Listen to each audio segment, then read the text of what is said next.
in case you want water. Thank you so much. Welcome to today's conversation or discussion that we are going to have. And firstly, I would like to introduce myself. My name is Biljana Tanurovska, Jovanovski. And I can say I'm a curator, researcher, writer, cultural producer at the intersection between dance, theater, and visual arts performance. And I work and I'm part of independent cultural scene for more than 25 years as a freelancer, but also as a part of the organization Lokomotiva that briefly, from 5 to 7 minutes, I introduced yesterday in Pristina. Anyhow, I will be a moderator of this discussion that I hope it's going to answer all the positions that we thought we can, not answer, but maybe tackle all the positions that we wanted and we are planning to. And with me today are Besfort Idrizi, Filip, Jovanovski, and Stojanoska. This chair is not empty, it will be filled, but Anna is going to be a bit late because she has some engagements at the faculty So, however, I would like shortly and briefly to introduce today's speakers. And from my left side is Besfort Idrizi. He's an actor, director, researcher, translator, lecturer, and producer. You can see we here have a lot of different hats. This is how we work. However, he graduated from the Faculty of Drama Arts in Skopje, in the Department of Acting, but also he obtained the Master of Theatre Directing from the same faculty, and also Master of Media Strategy. Now he's he's a PhD candidate at the University of Novi Sad in the field of stage design. In between, he was working at the Albanian Theatre in Skopje, but then afterwards he joined the Faculty of Drama Arts as a lecturer, associate professor, and now he's acting dean. Yeah, he's dean. He's dean at the same faculty. So also, what is very interesting and how I know Besfort is that he led the Children's Theatre Center Skopje, this building, that afterwards was transformed into the institution, Albanian National Institution, Albanian Theatre for Children and Youth in Skopje. So, from my right side is Filip Jovanovski, friend and collaborator also. And he's a professional associate at the moment at the Faculty of Architecture in Skopje, and he teaches scenography, and he has a different heads also. Sorry, scenography as an expert from practice. Okay. At the Faculty of Dramatic Arts also, and he graduated architecture and Masters of Fine Arts, and he works independently also. He didn't put it in his bio, which was very weird for me because this is how we work. He is from independent scene, also active at the Faculty of Drama Arts, where he works and develops different projects related to performative interventions in public space. And I will also say a few words about Anna, who is going to join us. She is a theater scholar, writer, and a full professor at the Faculty of Drama Arts in Skopje. As well, she is a director of the Macedonian Theatre Festival Vojvodin Črnodrinski. She is actively engaged in research and study of drama and theatre and specialized in theatre museology. She writes different authored texts, but also studies and essays published in Macedonian, but also internationally, international journals. So, welcome. And today our plan was, as you could have read, to talk about the theatre in Macedonia where we are, and to question certain positions in we can see our theater independent one, but also the institutional, and where we want to go. What is our perspectives and what is our imaginary, let's say, future in our heads. So this discussion, I wanted to examine this current state, but also this interconnectedness of the institutional and independent theater practices, production, and their relation to educational programs in the state. So also to question how production systems, pedagogical models, and dramaturgical thinking continue and are shaping and often limiting the aesthetic, social, and political potential of the theater today. And theater here we understand as an extended field, not only as a drama or traditional theater. And how these spheres together define the theater field as it stands now. So we have three, let's say, parts. The first is about the current state, institutional and independent theater. The second part, we want to tackle the issues on education and intersections between different topics and themes and also fields. And the third part is future directions and our thinking for future. What do we foresee theater should go and should be? So, in the first part, it's important to give an overview from your positions as a theater director in this position or in any position that you work, on the current state of the institutional and non-institutional independence in Macedonia, as you have somehow relation with the both, let's say, familiar with the both fields, let's say, domains. So, who's starting? Filip, you can start. You can start. Okay. So, hello again. I'm Besfort Idrizi, as I was presented. Well, talking about institutional theaters and how things are going on there. Unfortunately, we are not in a good position here in this country. And we are not in a good position because on the one side, I think that we have too many national institutions and national institutions that are directly financed by the Ministry of Culture. And there was like, we were used to hear a lot the talks and ideas and things about the decentralization of the culture, something which never happened, and something that is more than needed, because we don't have like city theaters here, we don't have like municipality theaters here in this country, and all of the theaters are national ones, financed directly by the Ministry of Culture, and very dependent by the funds that they are getting from the Ministry of Culture. That's on the one side, on the one hand. And on the other hand, now maybe a few years, I don't know, maybe from the 2020, the theaters and their funding is a bit strange, because the payments for the actors and for everyone, for the ensembles and for everyone that is employed in these theaters were raised for huge amounts. I would say, from if we see how the salaries were prior to pandemic, I would say, and how it went up during the pandemic and onward. And all of that happened, which is not bad, but on the other hand,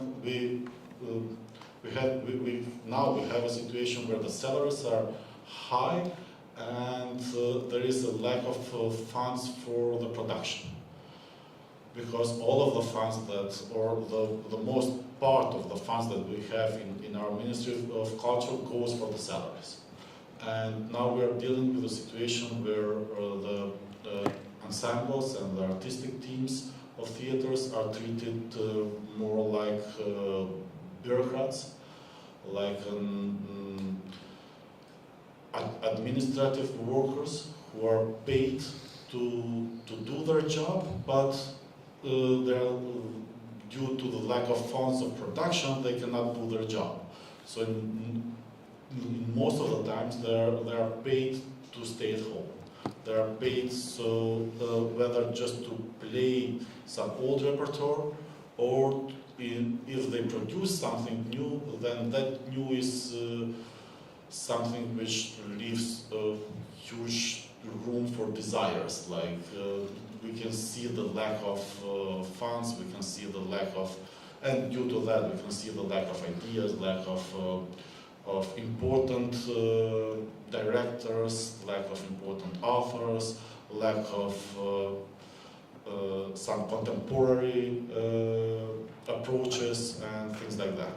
So basically now the Ministry of Culture is treating the artists just as clients in a way of clientelism, as the politics works in our country, where they are paying the artist to stay in somehow in lethargy, and just to have that huge salaries for, especially if we compare what they are doing for these salaries, to those salaries are enormous, and to just be happy with the salary and vote the same establishment again. So moreover, that's what's going on for few years now in this country when it comes to the national institutions and theaters as institutions. And Anna is arriving now. Anna.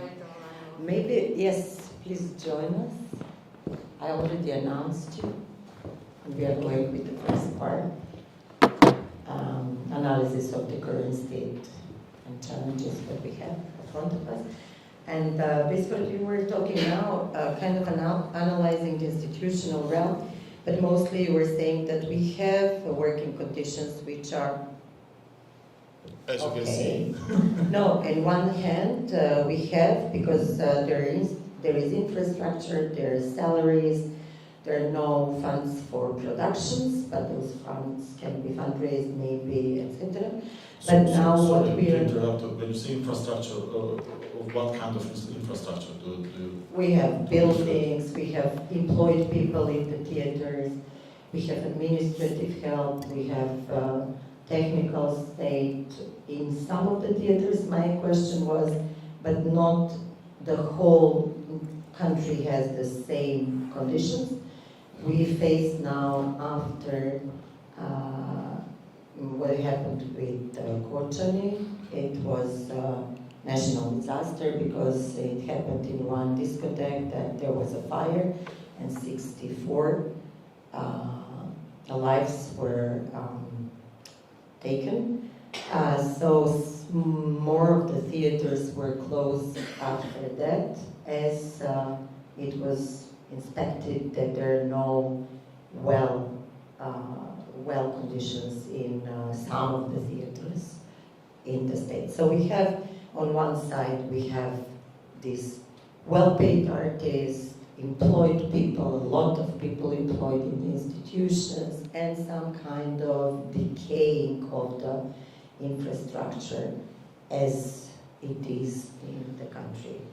Is this, can you say something about that, how it affects the production, how it affects what is happening, and what the people which are employed are doing when they don't have the conditions where to work? So. Yeah, and that's why I asked you to be more precise and more clear about the infrastructures. I mean, yes, we have theater buildings, we have the facilities, but just as you can see here firsthand, I mean, these in this kind of state-art facilities all around, and maybe some of them are even worse. Yes, we have, let's say, a huge building of Macedonian National Theatre, a building that costs for I don't know how many million euros, and that's a new building, a new facility, but in the meantime that facility is ruining by itself. It's close to the river Varda, the water, and the water not that it enters on in the building inside, but there is a stage, a small stage, which is under the underground, and it is like it's flooded like once in 2 years or something like that. And it's a very common thing for that theater to have that stage flooded, and sometimes even with snakes inside, and with mud and frogs and so on and so forth. And that's not only happening from the river; it's happening also from the atmosphere, because rains are ruining the building, because the building wasn't built properly, and the roof is leaky in so many places. The chandeliers are hanging, and no one knows will they remain there hanging or they will kill someone one day, and things like that. So yes, in the one hand we have these facilities and the infrastructure, but the condition that infrastructure is in is very, very hard to do something there. Okay, thank you, but that's why let's go in the independent scene and let's see what there is not there. Yeah, so they don't have facilities and they're fine. Okay, they're not flooded. We're not flooded, but let's see. Maybe you can give the. Also, we should also try to talk affirmative in some way, in a sense like also what we have. But yeah. Okay, so many questions. I don't know where to start, but independency. I can talk about my practice and my position with my organization, which is more than 20 years. Maybe analysis what we have, because you're a long time on the scene, so just to check what over. we have on the independent scene. Yeah, like what is the current state in which we are? Yeah.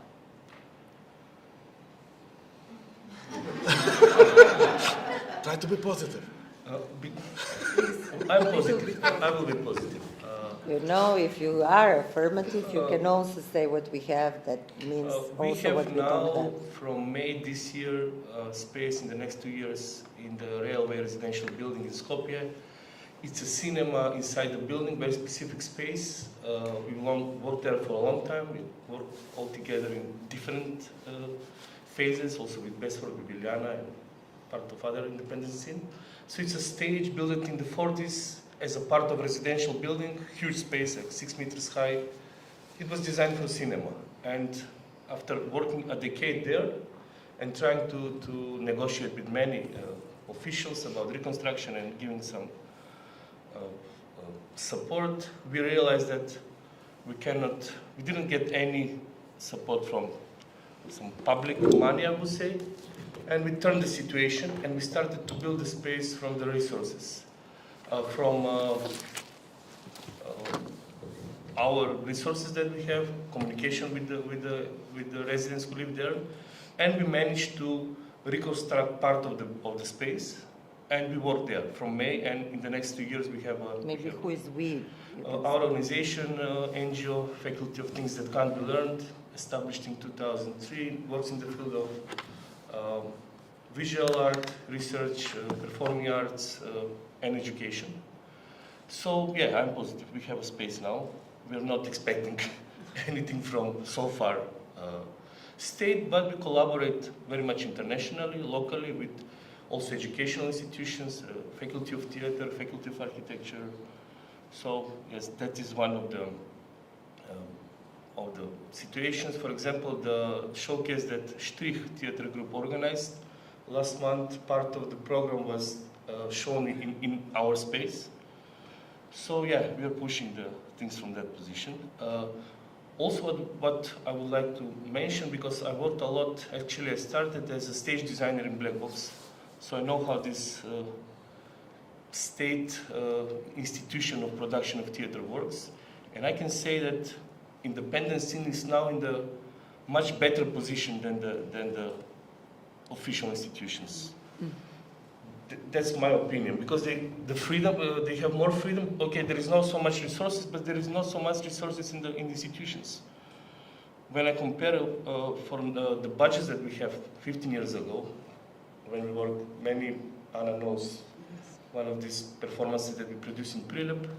When I compare the budgets 20 years ago, now it's, I don't know, 5 times less. So I think it's better now, maybe, to work in the freely somehow, and to create your own conditions. That's how we are actually trying to push the things, creating relations and production conditions between us, sharing resources somehow. Isn't that something that has been done with the independent scene in the last 20 years also? How we organized ourselves. Besides this association of independent scene, in the last period we tried out, it stopped somewhere, I don't know where, some of the organizations didn't continue to respond to that, but we initiated an informal association of independent performing arts scene. So there are more and more organizations coming up, but there is less spaces that are there.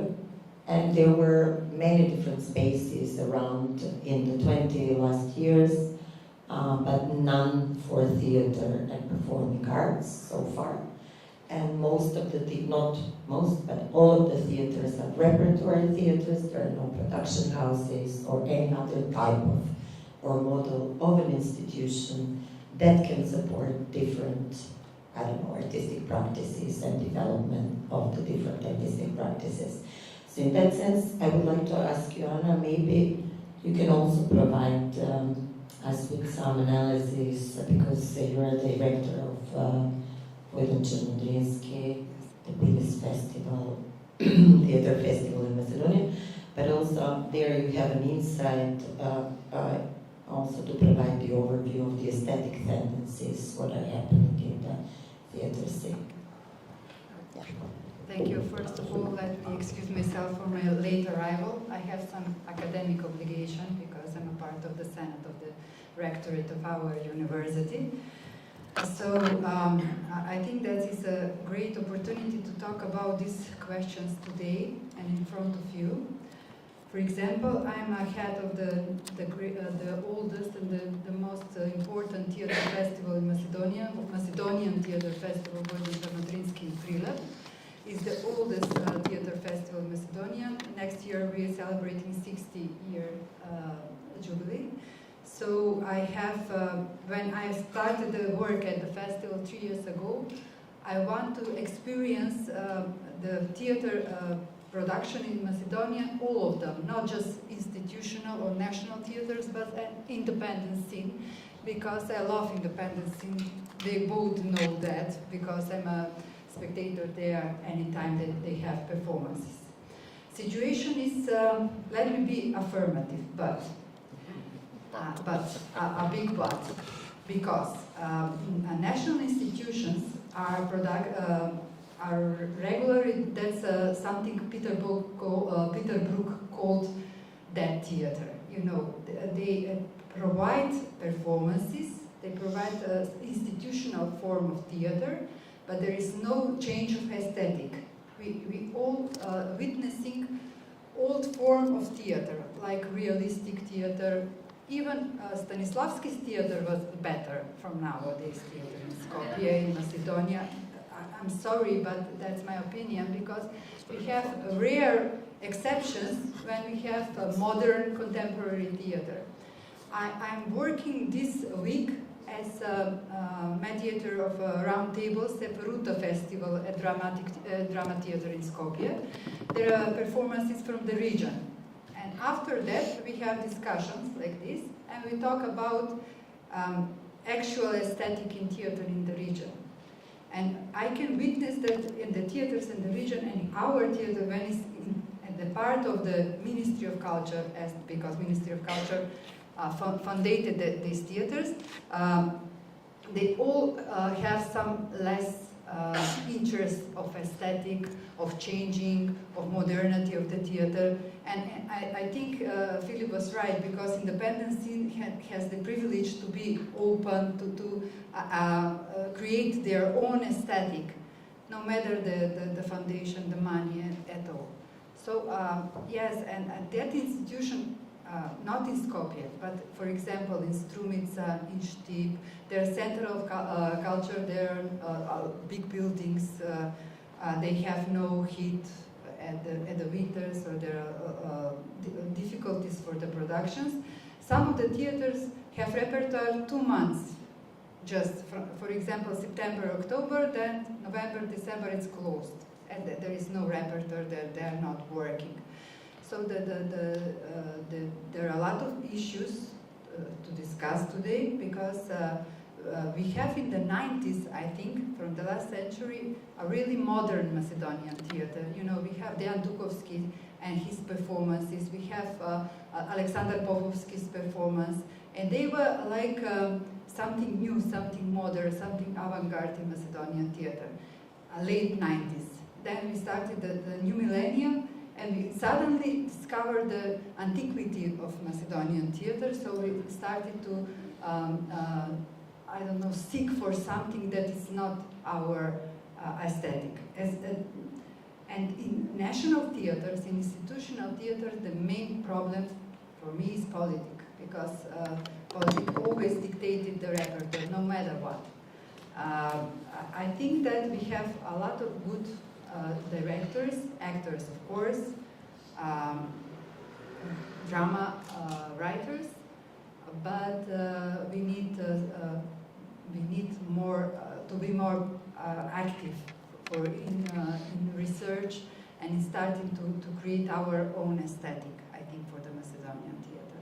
And that's my main problem for the festival, because I'm going in every city in Macedonia where is a theater and watch all the performances, and I can say that we don't have a unique picture of Macedonian theater. It's a different kind of aesthetics. Thank you, Anna. You tackled now this prioritization of institutions, actually. What is the main problem, let's say, in the region? And as I can understand, you are saying that we in the independent cultural scene, we have, let's say, different autonomy or attachments towards something that can be autonomic expression or aesthetic expression. But then, where do we stand in relation to these struggles for autonomy of artistic expression and production? Where we are as a performing arts scene? Because I said we can speak affirmative, but I wanted to actually, through the affirmative mentioning, to try to map what is lacking. And there are many things lacking, as we can see. Some things moved forward somewhere, such as like for the actors, and not only actors, but artists and those employed as artists in the institutions in Macedonia. But as we can see, many things are not well, and we see now what is happening with this Milorad being, taken out from the BTEF and etc. But we are aware that there was initiative for this Vienna Festwochen free zone, when the right wing attacked in Bulgaria and somewhere else theater spaces, and there are many different, manifestos or declarations circulating around. We are signing them, but there are different types of manifesting this need for the autonomy. Is it this manifested through new drama writings, through new wishes of performing differently? I mean, in some aesthetics, we can see in the independent scene, or in different types of struggles, because this is something that actually probably is missing here. I don't know. That's my question to all of you. Okay, I can. Yes, there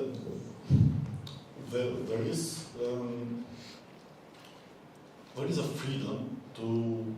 It's not that that we are dealing with censorship here. No, not at all. We have a freedom to choose the play, to choose to have our own approach and things like that.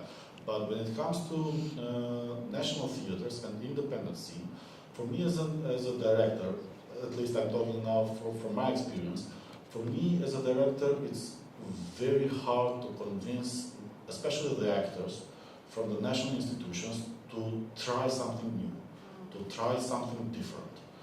They're in these comfort zones, as mentioned before, when they have the salaries, they are fine, and they don't want to risk. They don't want to move somewhere when they are not like in their own comfort zone.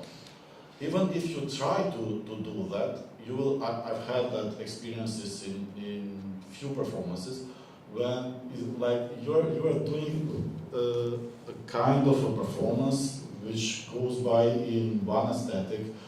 You've done everything for the actors and for the whole team to direct them towards that goal and towards that aesthetic and things like that. And then somewhere, I don't know, maybe a week prior to the opening, you see all of them. How are they just going back and going towards to the fields and to the areas where they feel comfortable? And how basically 1 week prior to before the opening, they move away from the performance and from everything that you have talked to and you have worked about, going somewhere away from that performance and doing a different show, completely different show. Why? Just because they feel comfortable there and they don't want to risk their positions. Like they know that I'm very successful here and I don't want to try something else. And that's what happens in national theaters. But when it comes to independent scene, then the situation changes.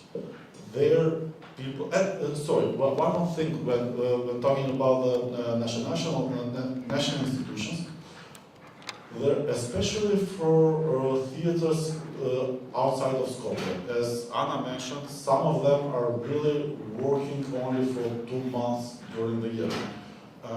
Because they lack of heating, lack of other things, there are no conditions to work, and they know that whatever they do, their show will be showed at the best case scenario for maybe 5 times more, and that's all.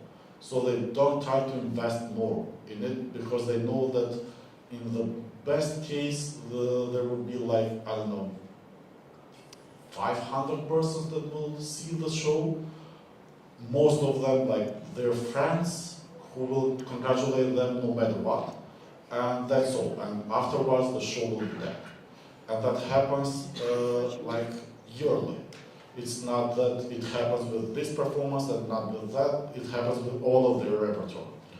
And that's why they have that lack of ambition, that lack of motivation, and they are in that lethargy that they have the salary and they're fine. And when it comes to independent theater, independent scene, the situation just turns around. But there is always even a need from the actors to try something else, to try something more, to do something more. And there are no, in that scene, the budget and the funds have never been a subject. Like always, it's a kind of a refrain that we start from saying, okay, there is no budget. What can we do now? And then you see and you find yourself working with people who don't care about the budget and who are more focused into trying something different, trying something new, opened, and sometimes they are the same persons, they are the same people, the same actors, the ones who are maybe employed in theaters where they do like that kind of, let's call it boulevard theater, and here they're open to everything new. Yeah, thank you. This is not working, I think. Share. We can share this one.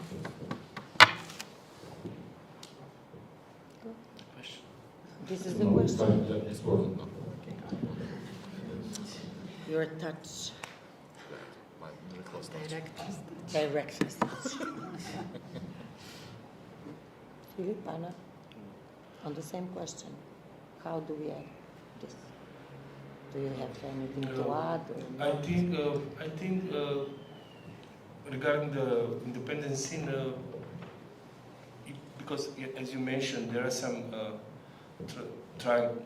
the independent scene is trying to organize in some association of independent theater workers, is how it's called. I think we should make more, how to say, political approach to production. When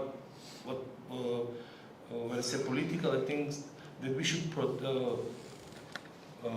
make production of theater performances out of the existing resources. And from that position, I think independent scene should build its aesthetics. So not talk about we don't have money, but let's say what we have. And from that position, I think the difference between the institution and non-institutional sector will be more clear. And from that position, maybe we can make maybe more political pressure to the passive institutional sector. Because there are really the resources for the independent scenes are very low. I don't know, there is no space for production, even for showing some play or work. And there is no wooden floor, for example. Yeah. Dance, there is no basic conditions. And I don't know, part of my artistic practice I developed in a platform called City as a Stage, where we produce theater performances in the city. The city became a stage. We play in November, in December, on rain. So maybe, how to say, putting resources as a statement, we can build, maybe we can make this difference, which is very important. And maybe from that position we can go in the process of advocacy for independent scene and trying to ask for a budget for this kind of aesthetics.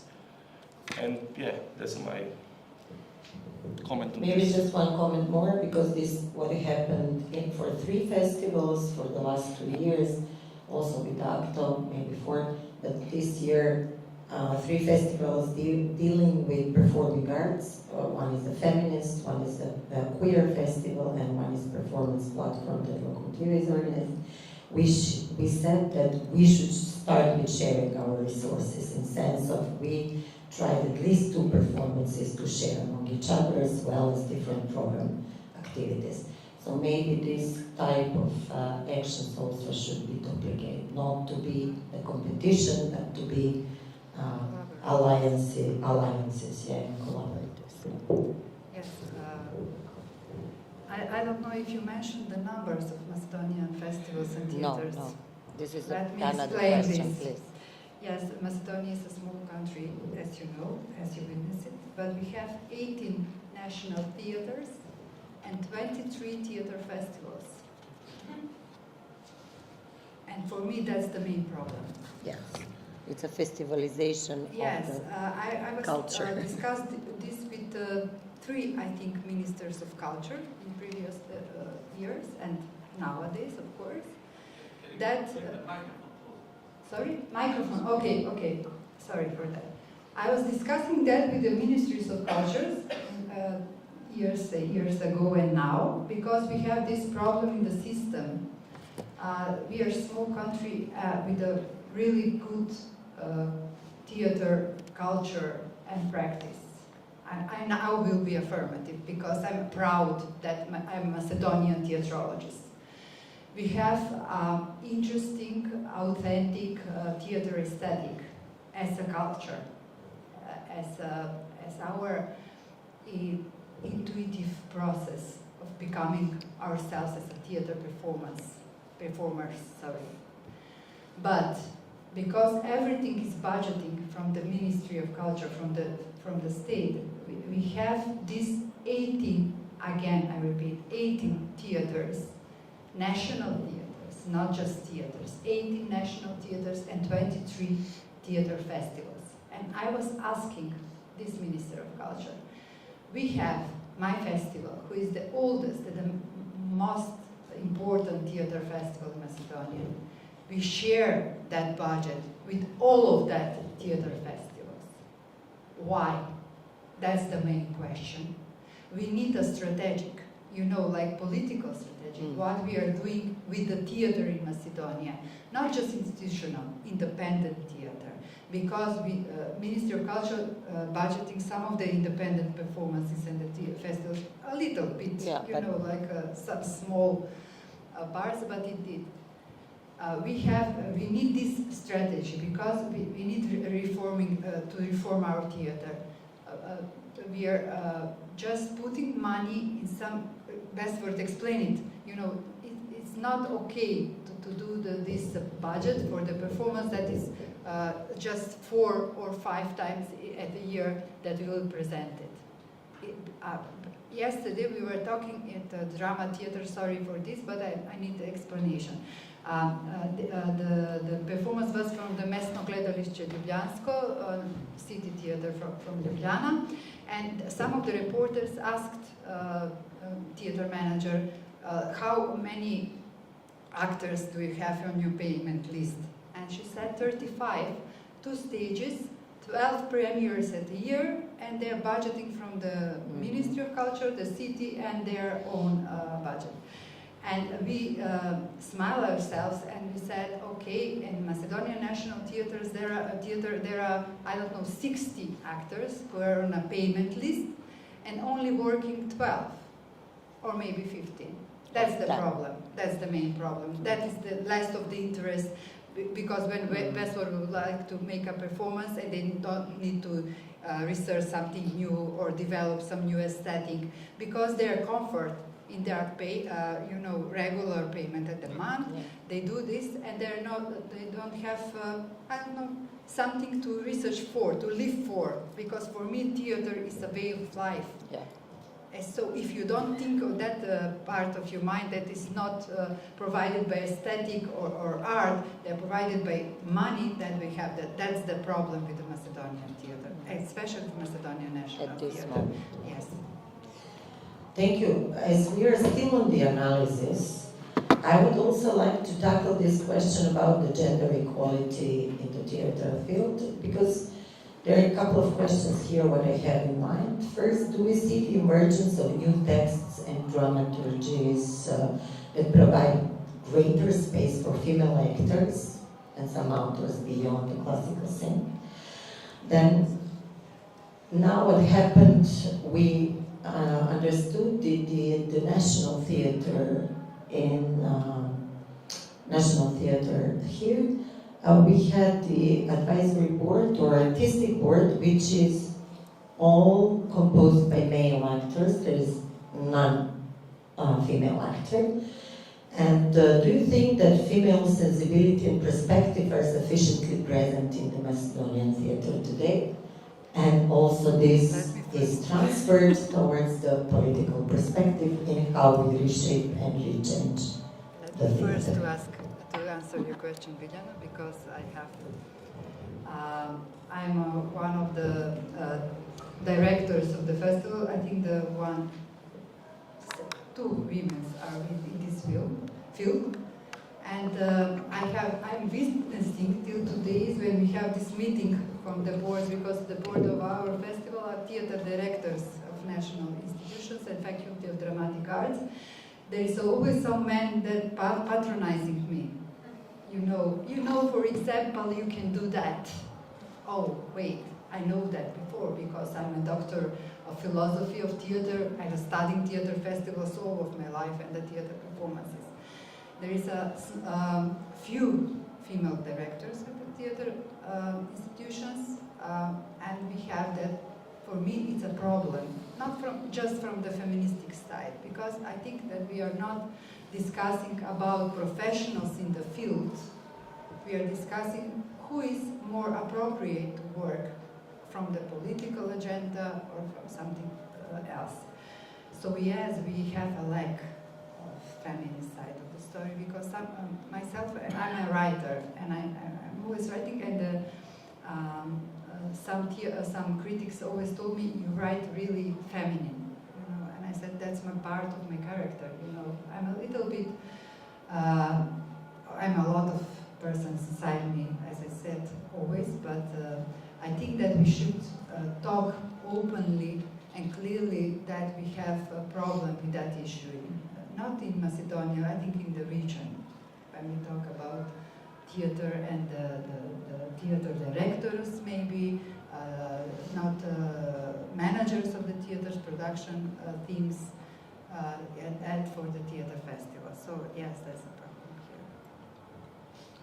here. Anyone? Well, I've never dealt in particular with this kind of issue, but I was really surprised when I received your email, Biljana, and that you mentioned that in that email that in the board of Macedonian National Theatre they're all male members there, and I was really surprised. I didn't know that.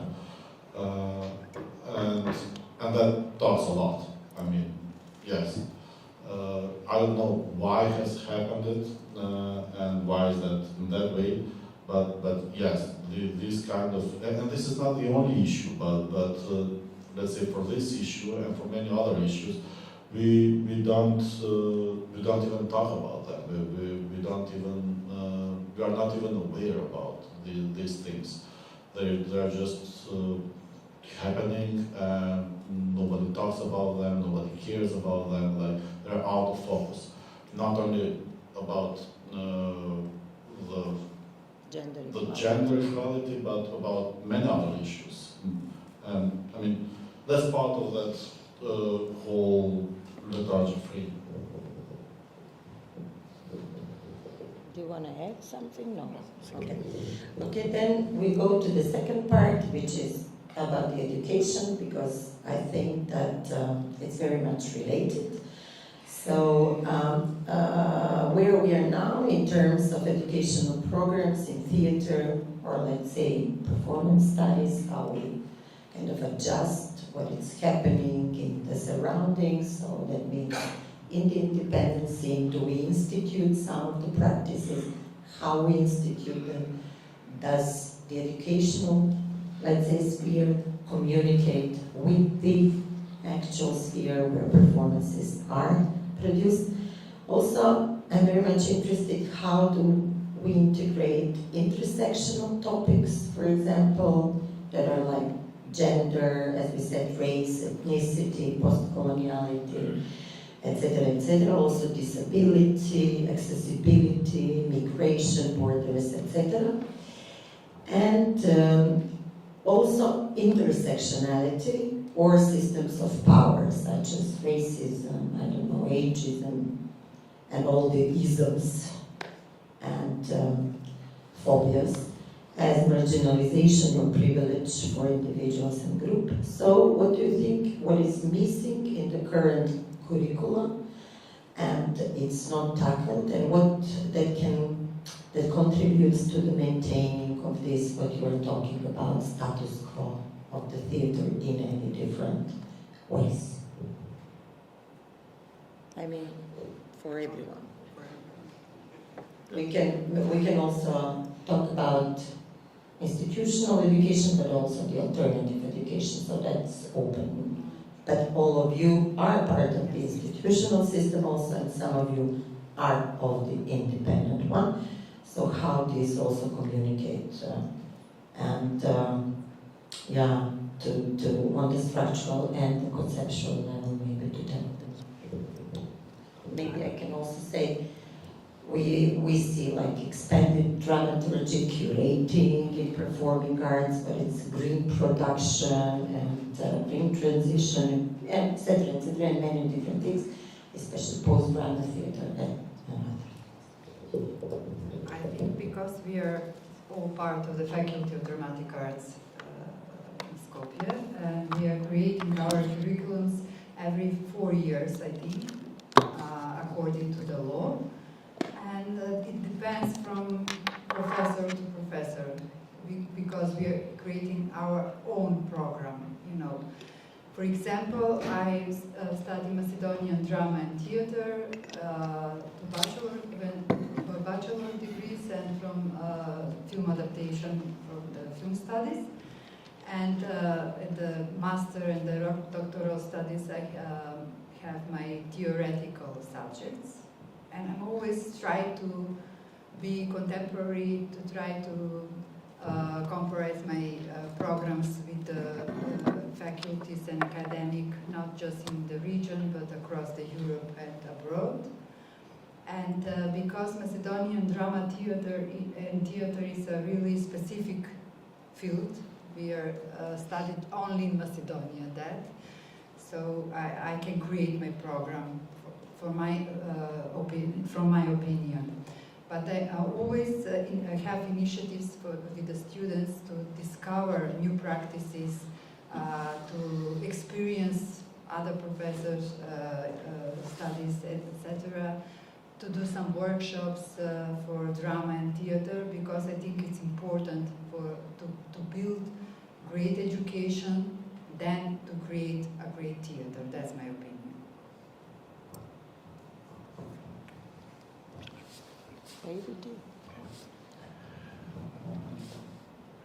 I can talk, yeah, about my experience in the past 5-6 years.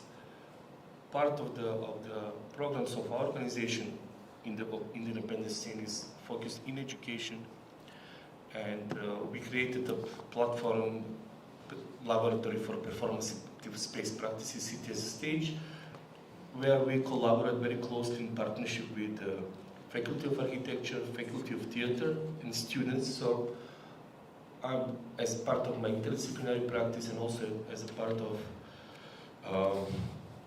collaboration with the Faculty of Theatre on the scenography subject, I'm trying to connect students from theatre and students from architecture in producing interdisciplinary performative projects.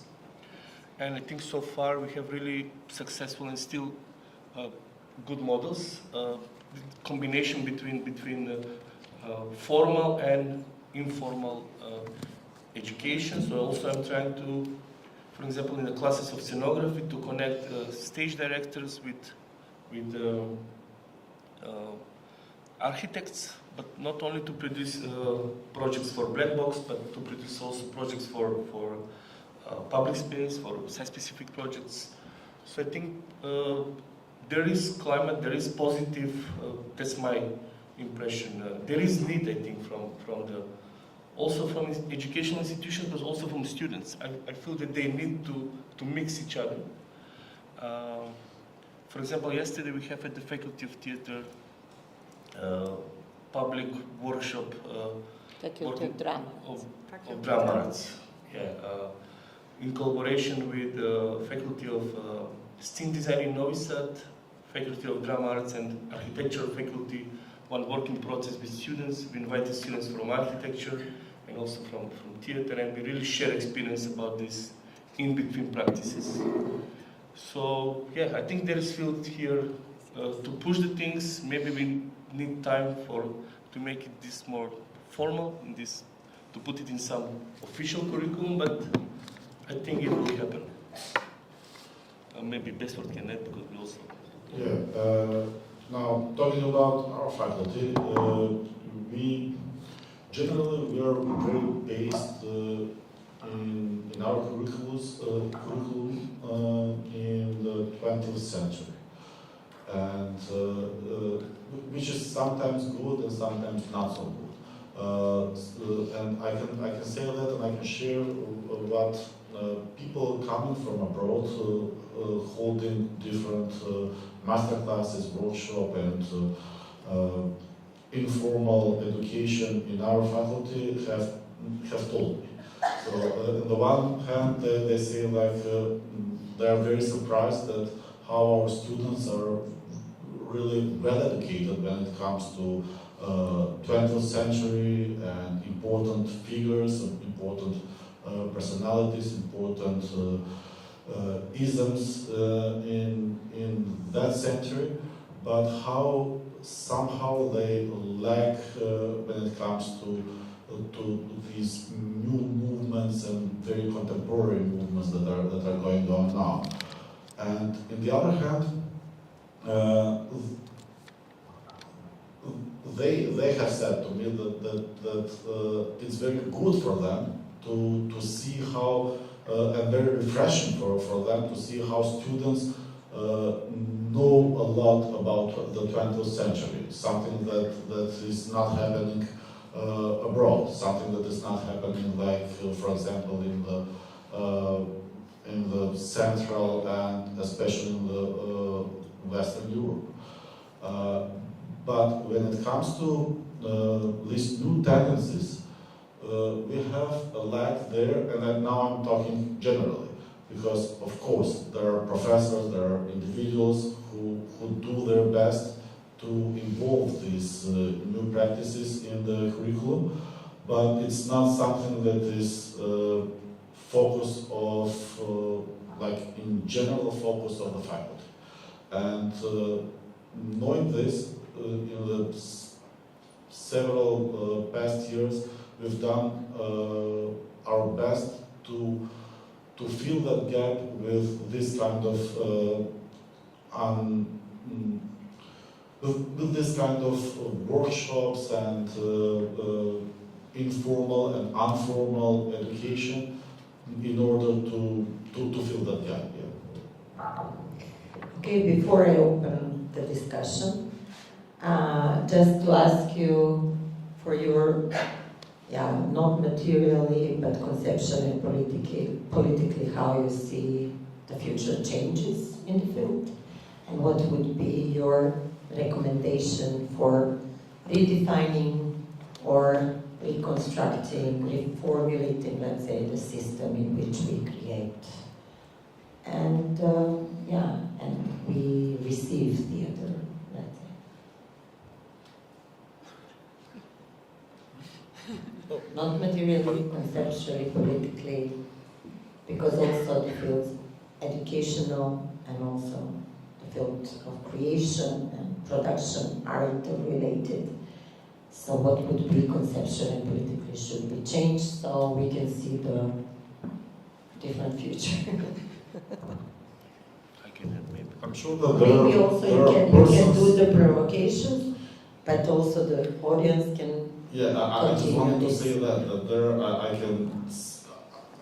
I can see some persons here in the audience which I'm sure that they have better answers for this kind of question than we can do. Yeah, okay, but it's not about better or worse answers, just your personal opinion, what you would like first thing to change or to enter into the discussion of change. Well, okay, then I will start by saying that I think that the most important thing that should be done is to remove the Ministry of Culture from that pedestal of being the only producer in the country. I mean, we have to release ourselves from the Ministry of Culture. Otherwise, we cannot do anything important. Otherwise, I think that we cannot do a huge step forward. And that means that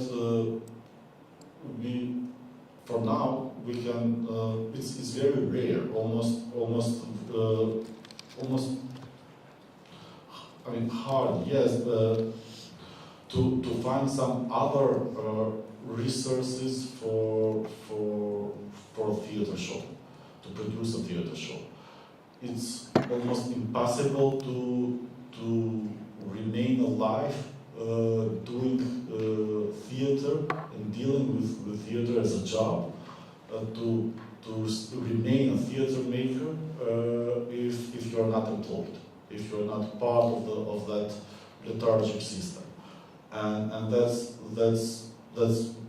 a very bad condition, and that's something that puts all of us, especially the institutions, in a kind of a cage where you cannot move out. And that's all of it is happening and is remaining such just because of the interest of the politicians who don't care about the theater, the needs of the theater, the needs of the audience, of the artists and so on. They only care about the number of the voters. And they think that keeping the artists satisfied by having secure rural life with opportunities to take a mortgage, opportunities to buy a new car and things like that, will keep them in a position of having like secured number of voters who can provide them mandate. So taking out opportunism from theater as a first thing, and rechanging the position of Ministry of Culture, I totally agree. And Работи. No, I think it's simple. It's not, but we should, as independence, I would say, organize more politically. I don't know, in a union, in some association, but very clearly politically, and to enter in the process of advocacy, maybe more focused process of advocacy. And the other thing, which I think is also very important, we should find formats of more frequent, or I don't know what is the word, of communication and sharing ideas between different actors, institutional, educational, and independent. Just to, I would like to hear what the other colleagues work.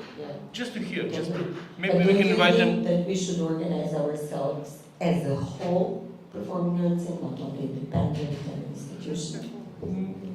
Let's start from independent, then let's see who is interested. But it should be clear. It should be clear political, maybe union. I don't know, maybe that kind of, and also communication and share. I don't know, inviting friends on rehearsal to say something about the process. I think we need this to open each other, to criticize, open, to talk. That's I can. Of course, we should open ourselves for discussion, to create networks between theater performers and educators and actors, to rebuild the theater system. I have two, I think, of my doctoral students, one of them actually working or something like that, not reforming Macedonian theater system, but analyzing it and compare it with other systems. Because as I said before, we have problem with the system. We have a problem with all of this dependency of the ministry and lack of interest of creating actual aesthetic of Macedonian theater. So for me, in the future, I would like to see more young people, theater artists, to be open to collaborate between themselves, because to be open not just for talking and discussing, but to collaborate between them. You know, when I started the festival, I was creating the network for my festival, for the other festivals, theater in Macedonia, to be more productive, because we need each other. You know, because my perspective is different from your perspective, etc. So we can discuss it, to be open, because theater teaches us that one man can be possible to do one job. We need more people to do this work and to create this art made by more people and more groups. So please open yourself, be affirmative in that field, and to create new aesthetic, new contemporary theater, and to be aware which is our culture, our tradition, and the theater especially. Okay, thank you. Now I'm opening for comments, questions, and I leave this cloud here that what is stopping us to do these things, because So we know that we can do them. We need to do them, but what is stopping us to do them? And maybe some other provocations from the audience, comments. I see the hand. I see, but I don't know. I can choreograph the space with the microphone. Maybe. Ah, okay, super. And the other one, there is one here. Yeah.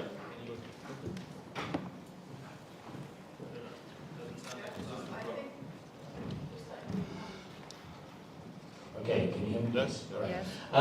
For the panel who I think we haven't met, I'm Greg Homan from the Market Theatre in Johannesburg, South Africa. Thank you for the framing of North Macedonian theatre. It's really interesting to me to hear. As first visit to the country, and I'm unaware of the way in which you work and the way in which theatre gets made. Although as you were speaking, I was reminded of some of the challenges that we had as a country, particularly in the 80s. Just to frame very briefly, and maybe some of this is useful, maybe not, but you know, our theatre started as an independent space in 1976. It was driven by the need for artists to find their own space. It has grown into a important space that is now state-funded. So it's bridged the gap from being an independent theatre into a state-funded space. And I think in South Africa in the 80s, as you might be aware, that, you know, during apartheid, there was a huge struggle. There was a huge amount of censorship, and theatre, led by the artistic director of our theatre, really felt that theatre could be the newspaper of the day, but had very, very limited resources to do it. So they didn't have a fully employed group of actors, they didn't have many resources at all. But what they did do, and I don't think it was necessarily a conscious decision, but it grew out of necessity, is they borrowed most probably a reading of Grotowski's Poor Theatre, and they embraced this idea of a poor aesthetic and created a very dynamic theatre form that became sort of emblematic of South African performance.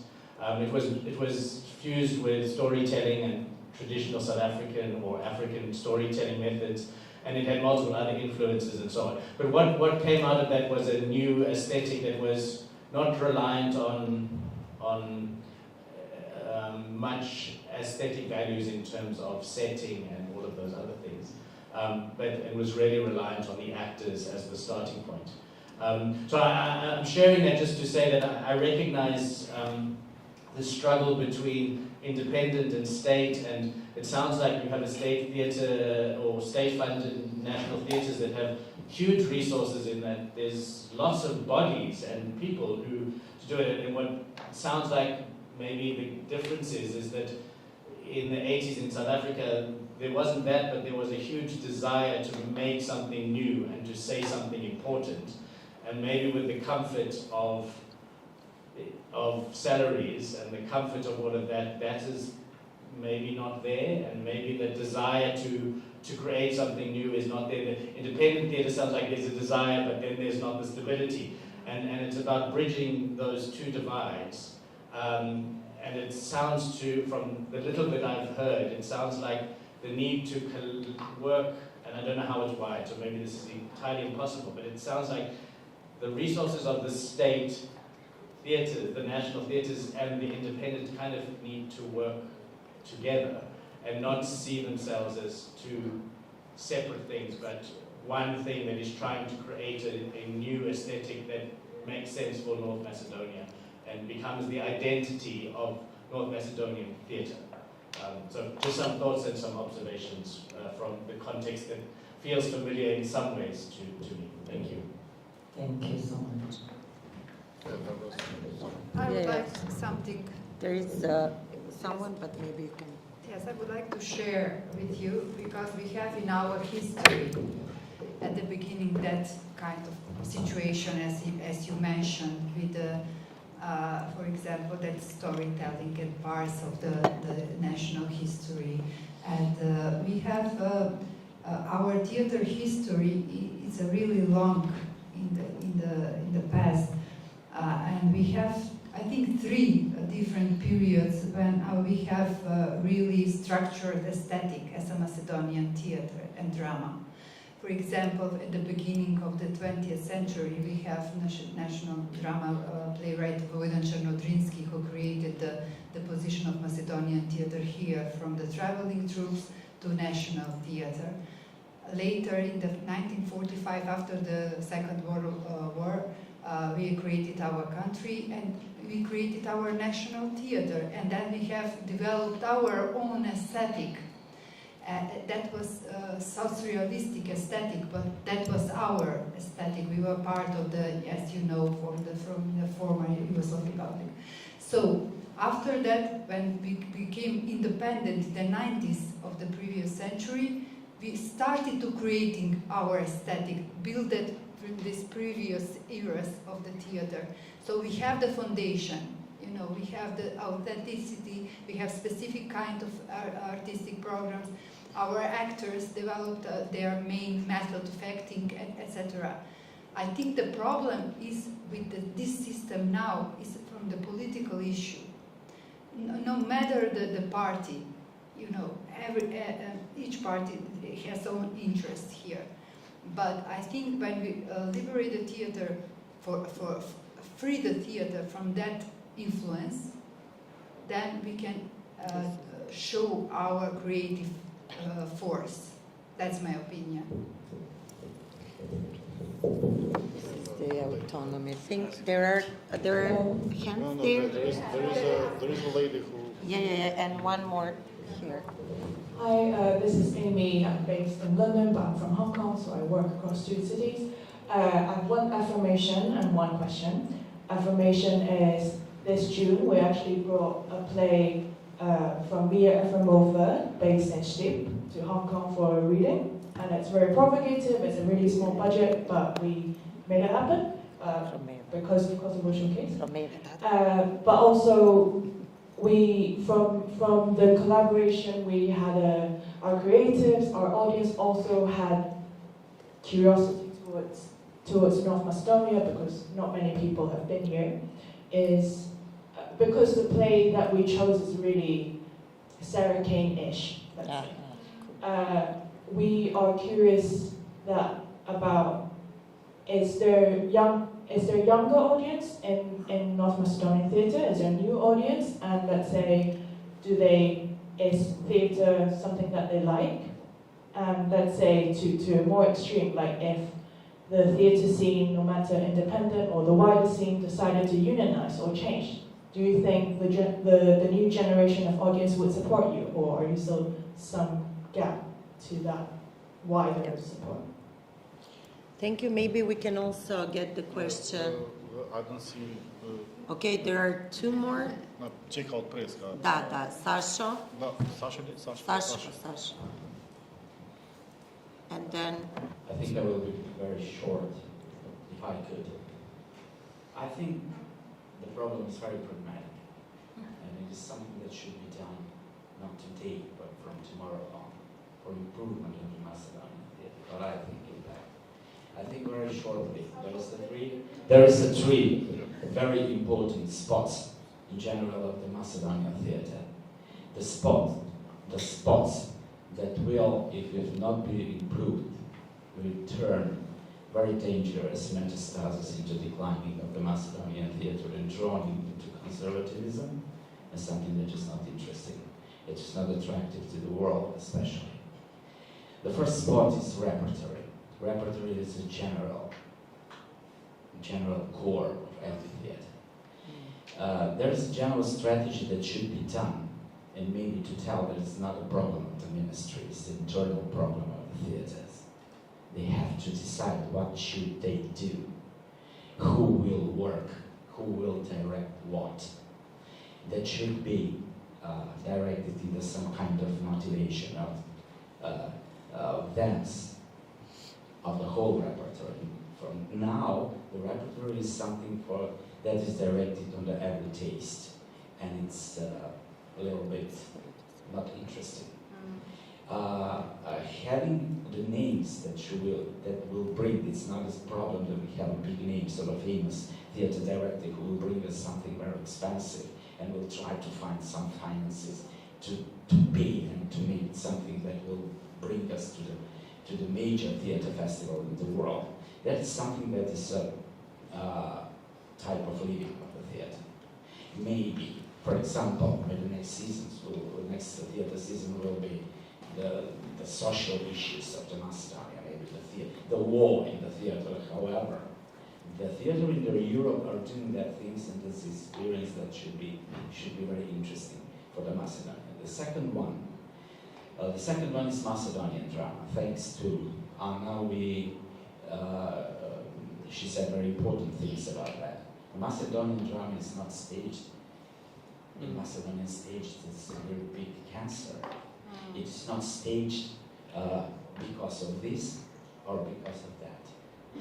A few years ago, I had a conversation with the people who were at Marinsko in Biljana, and they said that there is a period of Slovenian drama that we didn't have a lot of text. There was a crisis. We didn't have it. And then we made an action to stage everything, no matter what. Not thinking about what kind of play is it. It is very important. I'm doing my own efforts to improve Macedonian playwrights because it's my personal, I think that's the general opinion that the drama, Macedonian drama, is very powerful. There's a big capacity that has to be used to make shows that should be shown somewhere abroad. It is very, very important that the managers, it is not a ministry, it is managers. The manager, you have to know that. Ministry which should, I mean, it's a pragmatic thing, but we will not anything, we will accuse something that to that, and we are doing this, and there is a redundant, and we don't have communications, thinking that we don't have a communication is not having a communication. So, the third one is the funding. It is very interesting. I had a good roaming here and there through Europe in the festivals and showcases. I finally met in this year in the Wiener Festwochen and Bilbao and the program director Judith Staudinger.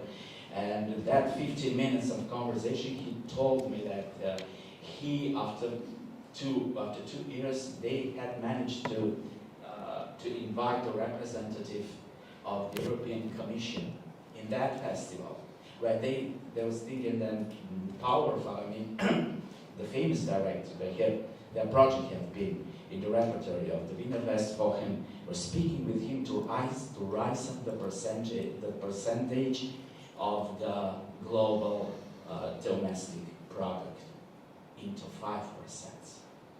That is huge. And especially that is a huge money that will turn into a big project, and especially the half of that money will be dedicated to the small projects. And okay, thank you. That is what I think, pragmatic, and thank you. Okay. Questions if we have, please, or small interventions?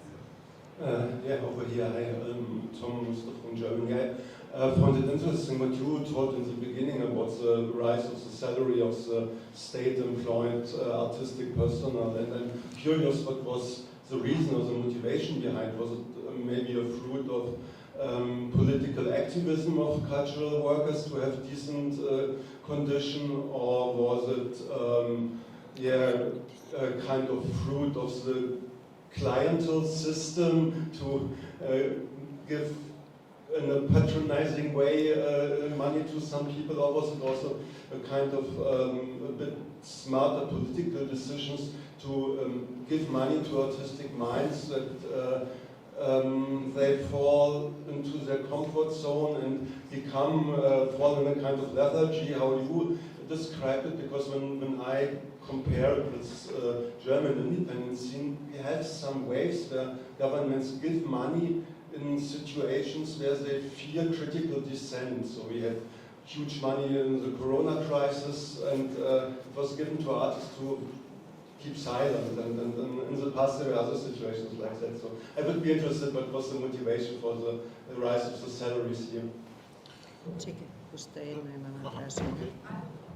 Imаме за публика и за овате неща. Hello, first of all, thank you for the discussion. I'm a playwright director from Romania, and everything you said sounded so familiar to me. Even this with the raise of salaries, it did happen after the pandemic.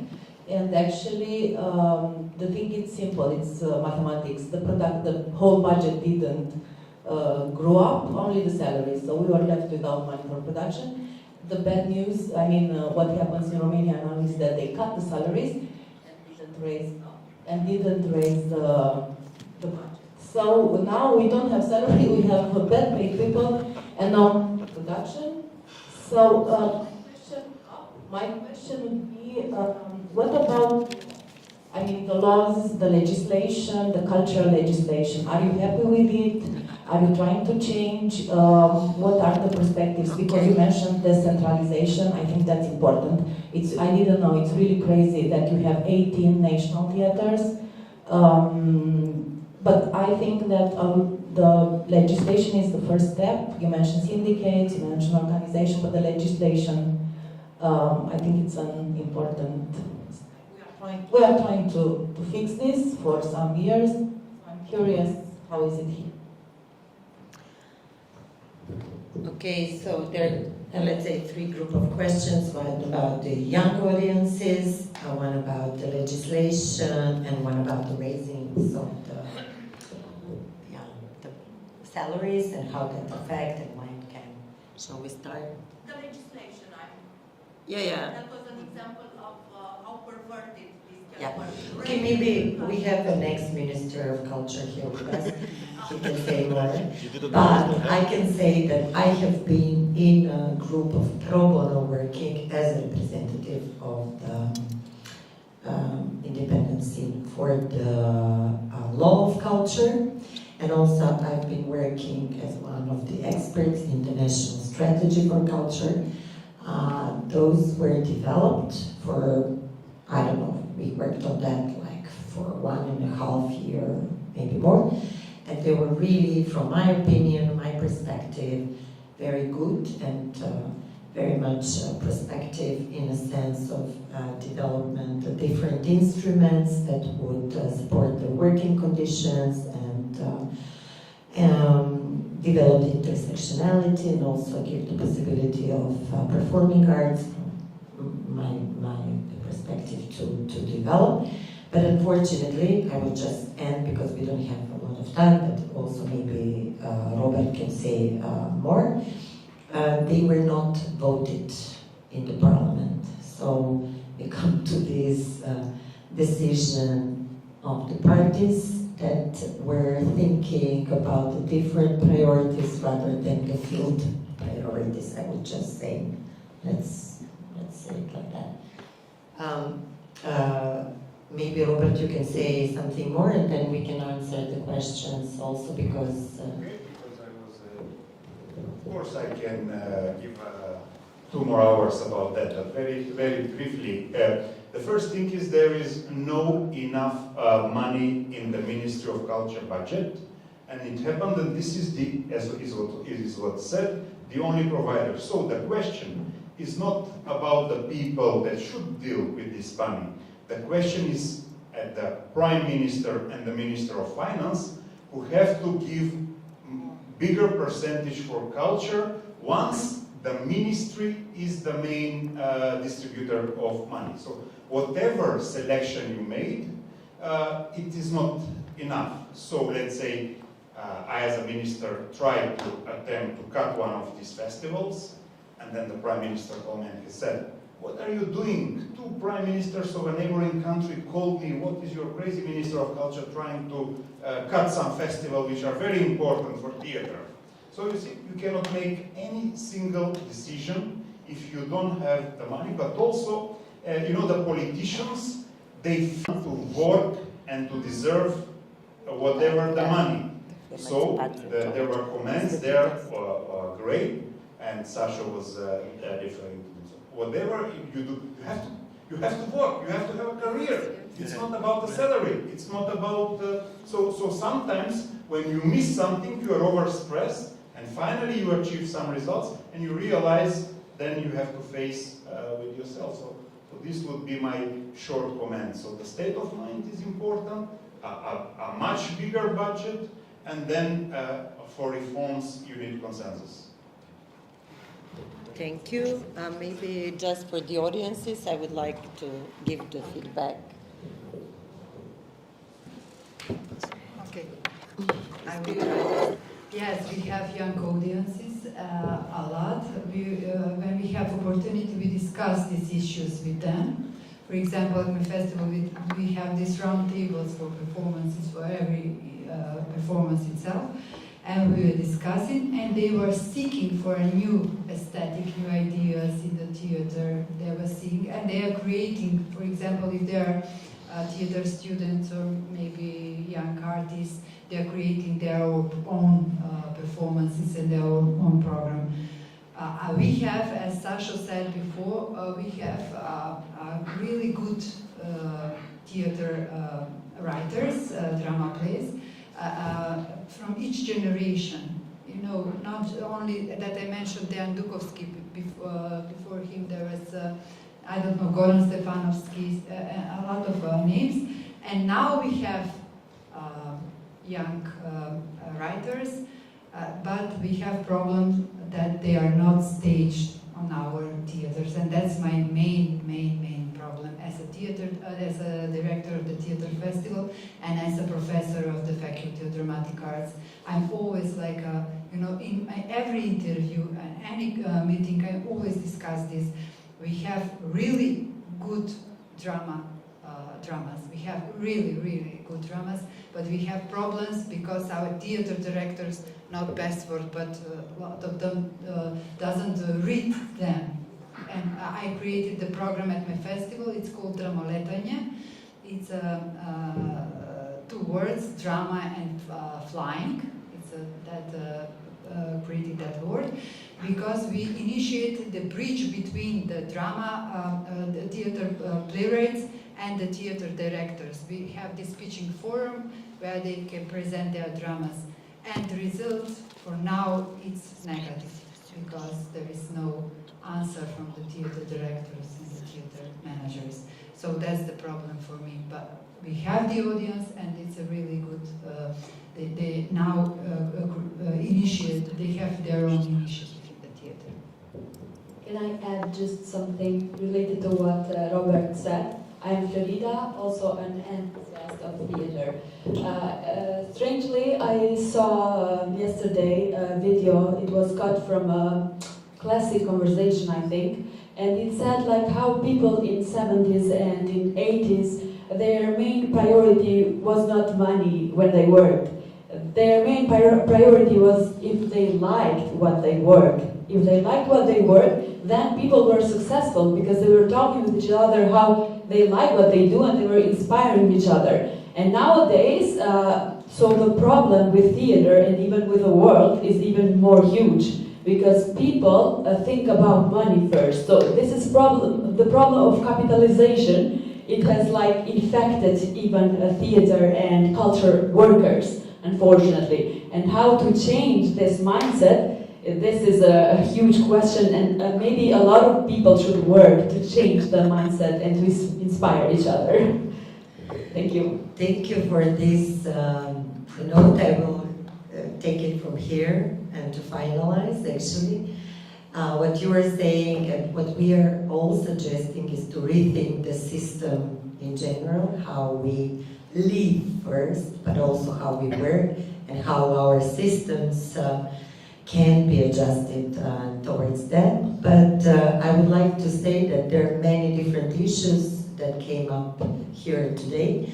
I'm very thankful for everything that has been discussed, for your participation, and I think these conversations, these discussions can be maintained in a sense, should continue, we should continue on this, and I would like to thank everyone for this rehearsal, kind of common rehearsal of all of us, and through discussion of a better future or wished future for the theater, let's say, in Macedonia. So I'm hoping for many more discussions. I will end here and invite you that we can informally continue the dialogue. Thank you.